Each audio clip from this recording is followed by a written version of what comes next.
Hi everyone, Aaron here for Zollotech, and iOS 18 brings some new Apple CarPlay features, so I thought we'd go over everything new so far. Now the first thing you may have already noticed is down here in the bottom left, there's actually a new icon. Tap the icon, it brings you back to wherever you were, tap it again, and you go back home just like before, but they've updated the icon itself.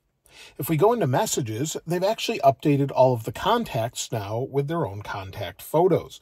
So just like you have on your iPhone, you'll now see the contact photos on the left if you're actually wanting to get a hold of someone or they're sharing their image with you. Back home, if we want to use Siri and then maybe send someone a voice message, this interface has been updated as well. Send a message to Zach Zolo. What do you want to say to Zach?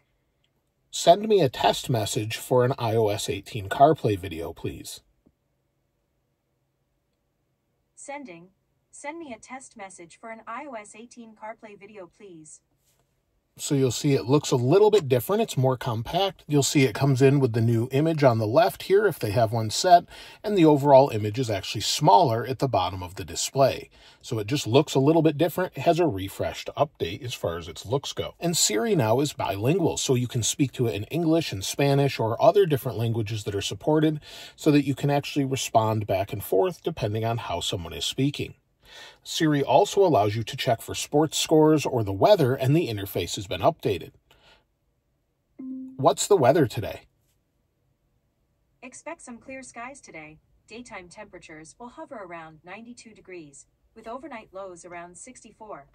And you'll see the overall interface is different. It's in the middle of the display, and the same carries across for sports scores. What was the score between the White Sox and the Guardians? The White Sox were beaten by the Guardians yesterday. The final score was 7-6. And you can see the overall image is a little bit different.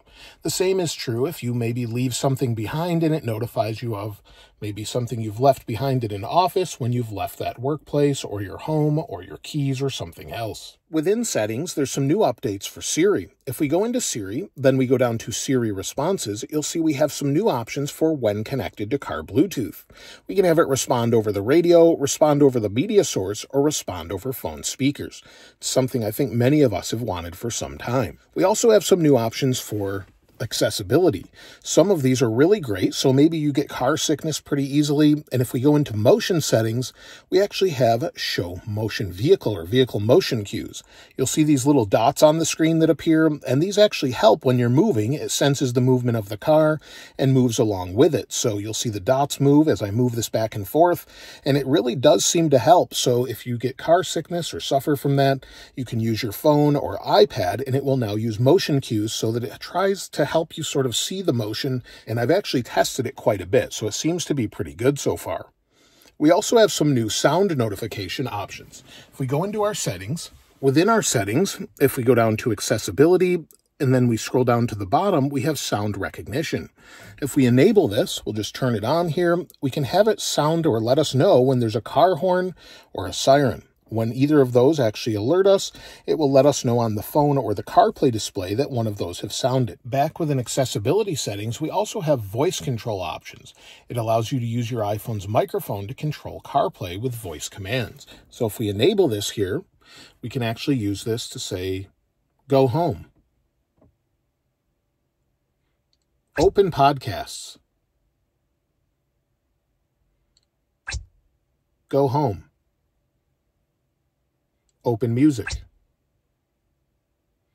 And you'll see it works just like you would expect. So if you want to use your voice to control all of CarPlay, you can do that. If we scroll up a little bit, there's also color filters. Color filters help with those who have trouble differentiating different colors. So if we enable this, we can switch it back and forth to grayscale, red-green filter, red-green or green-red filter. And you'll see if we go back, depending on what it's actually showing, it can make a difference here. So it will filter that information out, and depending on what colors are on the display, you can actually use this if you'd like to use the color filter option.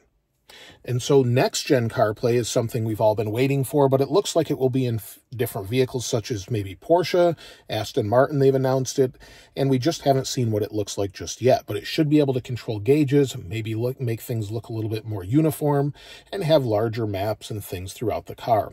Hopefully we'll see that this year. It looks like we should, but we were supposed to see it some time ago. So that's everything so far with iOS 18 and Apple CarPlay.